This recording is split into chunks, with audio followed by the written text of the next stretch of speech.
Everyone, मैं CSIT online classes से आज आपको CSS के नेक्स्ट लेसन को कंटिन्यू करूंगी, जिसमें हम लोग इंटरनल CSS के बारे में डिस्कस करेंगे। इसके प्रीवियस लेसन में हम लोगों ने इनलाइन CSS के बारे में डिस्कस किया था, तो अभी हम लोग इंटरनल CSS को कंटिन्यू करते हैं। तो इंटरनल CSS लिखते कैसे? तो सबसे पहले इंटरनल CSS जो होता है वो हमारे HTML डॉक्यूमेंट के साथ स्टाइल टैग के जरिए ऐड होता है, ठीक है, हेड सेक्शन में। तो हम लोग इसको लिखते कैसे हैं, इसकी फॉर्मेटिंग देखते हैं या इसका सिंटेक्स देखते हैं। तो सबसे पहले डॉक टाइप HTML लिखते हैं। ये नहीं भी लिखेंगे तो काम करेगा, बट अब हम धीरे धीरे स्टैंडर्ड तौर पे वर्क करना HTML5 को भी यूज़ करेंगे, इसलिए हम लोग इसे लिखना ज़रूरी होता है। तो डॉक टाइप HTML यानी डॉक्यूमेंट टाइप को सपोर्ट करेगा और HTML5 के टैग्स को भी यूज़ हम लोग करेंगे, यानी HTML5 को यूज़ कर सकते हैं। HTML फिर लिखेंगे, उसके बाद हेड लिखेंगे। हेड के अंदर टाइटल जो है, टाइटल के अंदर हम लोग इंटरनल CSS लिख लेंगे और स्टाइल लिखेंगे। स्टाइल टैग से हम लोग CSS को ऐड करते हैं इंटरनल CSS को, तो स्टाइल टैग लिखेंगे या स्टाइल एलिमेंट लिखेंगे। फिर हमें मान लीजिए बॉडी का कलर ब्लू करना है, मतलब पूरे स्क्रीन का कलर, बॉडी मतलब पूरे स्क्रीन का कलर ब्लू कलर करना है। तो ये बॉडी है हमारा, ये देखिए यहाँ पे, ठीक है, यहाँ बॉडी है और बॉडी का हम तो यहाँ पे बैकग्राउंड कलर ब्लू लिख दिया। प्रॉपर्टी सेम ही होती है सबके लिए, बस लिखने का अलग अलग तरीका, सबको अलग अलग ज़रूरत है, सबकी अलग अलग नीड्स हैं, ठीक है। तो अलग अलग नीड के लिए हम लोग अलग अलग तरीके से सेल्स को लिखते हैं। H1 इसमें हमने कलर डिफाइन किया और पैडिंग मतलब स्क्रीन से कंटेंट से जो है बाहर के स्पेसिंग से जो स्पेस लेता है उसे पैडिंग बोलते हैं। कंटेंट और बाहर के लेआउट में जो स्पेस होता है उसे पैडिंग बोला जाता है। तो पैडिंग के लिए तो हमने स्टाइल को क्लोज किया हेड के अंदर। यह हमेशा ध्यान दीजिएगा, स्टाइल क्लोज होना चाहिए और यह हमेशा हेड टैग के अंदर होना चाहिए, टाइटल के बाद और हेड टैग के, हेड टैग ओपनिंग, उसके बाद टाइटल क्लोज, उसके बाद हेड बाद में क्लोज होना चाहिए स्टाइल के बाद, ठीक है। फिर बॉडी स्टार्ट किया, फिर हमने लिखा H1 CSS ट्यूटोरियल या CSIT ऑनलाइन क्लासेस, फिर पैराग्राफ लिखा, ठीक है, और यहाँ पे HTML बॉडी और HTML क्लोज कर दिया, ओके। तो ये हमारा इंटरनल CSS। इंटरनल CSS में हम लोग देखते हैं, इसको भी प्रोग्राम हम रन कराते हैं कि कैसे ये काम करता है। तो सबसे पहले हम लोग चलते हैं नोटपैड पे। यहाँ पे सेम फॉर्मेटिंग आपकी सेम रहेगी HTML। आप चाहो तो यहाँ पर डॉक टाइप भी लिख सकते हो, ठीक है। अगर अभी नॉर्मल आप एग्ज़ाम टाइम में आप वो ध्यान दीजिएगा कि एग्ज़ाम टाइम में आपको लिखना है, ठीक है, वो स्टैंडर्ड फॉर्मेट होता है। और ऐसे आप प्रोग्राम रन करा रहे हो तो नहीं भी लिखो, कोई दिक्कत नहीं, बस आपको ध्यान होना चाहिए, बाद में हम उसका यूज़ करेंगे रेगुलर। हेड क्लोज किया, इसके अंदर हमने टाइटल यहाँ पे लिखा,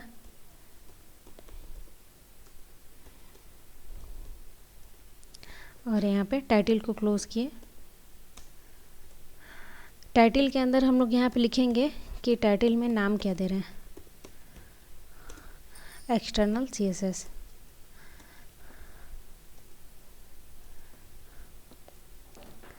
यहाँ पे हमने एक्सटर्नल CSS इसका टाइटल दे दिया। उसके बाद हम यहाँ पे हेड लिखें, हेड बॉडी के अंदर जाएंगे, यहाँ पे लिखें बॉडी और यहाँ पे बॉडी को क्लोज किए। अब हम क्या करेंगे, यहाँ पे बॉडी लिखने के बाद हमने बताया था कि इंटरनल CSS को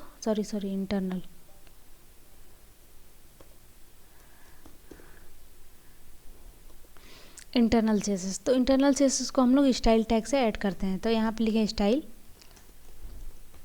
और स्टाइल को क्लोज किए।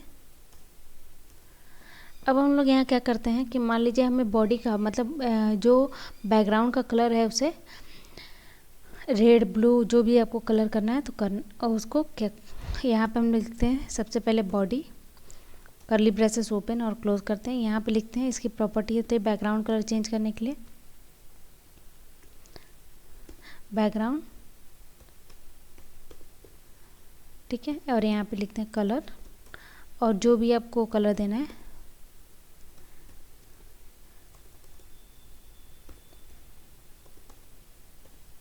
ओके। अब हम यहाँ पे इसे सेव करते हैं। सेव करने के लिए डेस्कटॉप पे जाते हैं और डेस्कटॉप पे जिस भी नाम से आपको सेव करना है सेम HTML फॉर्मेट में, जब चेंज करेंगे तो हम बताएंगे कब चेंज कर रहे हैं, ठीक है। सेव किया। अब हम इस प्रोग्राम को रन कराते हैं।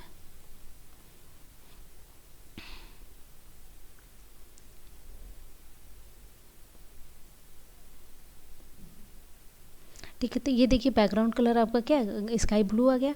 अगर आपको रेड करना है तो आप यहाँ पे, या ब्लू कलर करना है तो यहाँ पे आप आके इसको ब्लू कलर दे दीजिए। ओके, तो स्काई ब्लू ज़्यादा अच्छा था। ठीक है, अब मान लीजिए हमें इसी में इंटरनल सीएसएस में ही हमें क्या करना है, पैराग्राफ लिखे, या हम लोग मान लीजिए यहाँ पे कोई भी चीज़ बनाते हैं, पैराग्राफ ही लिख लेते हैं। पैराग्राफ लिखे और यहाँ पैराग्राफ को क्लोज करते हैं और यहाँ पे हेलो लिखते हैं। ठीक, अब हम इस पे भी हम लोग कोडिंग करना चाहते हैं कि पैराग्राफ जो है वो राइट में हो, तो यहाँ पे एलिमेंट लिखेंगे, कर्ली ब्रेसेस ओपन क्लोज करेंगे।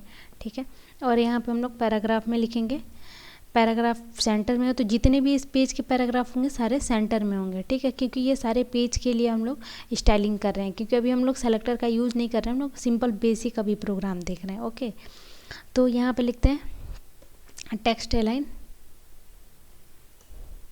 और यहाँ पे लिखते हैं सेंटर।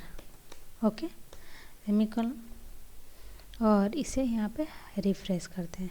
तो आप देखिए ये हेलो सेंटर में आ गया और ये बैकग्राउंड कलर। तो दो पे हमने काम किया, किस पे, बॉडी टैग पे, बॉडी एलिमेंट पे और पैराग्राफ एलिमेंट पे। तो ये आपका इंटरनल से ऐसा हम लोग क्यों यूज़ करते हैं, क्योंकि मान लीजिए इसी पेज के लिए पूरा हमें चेंज करना है।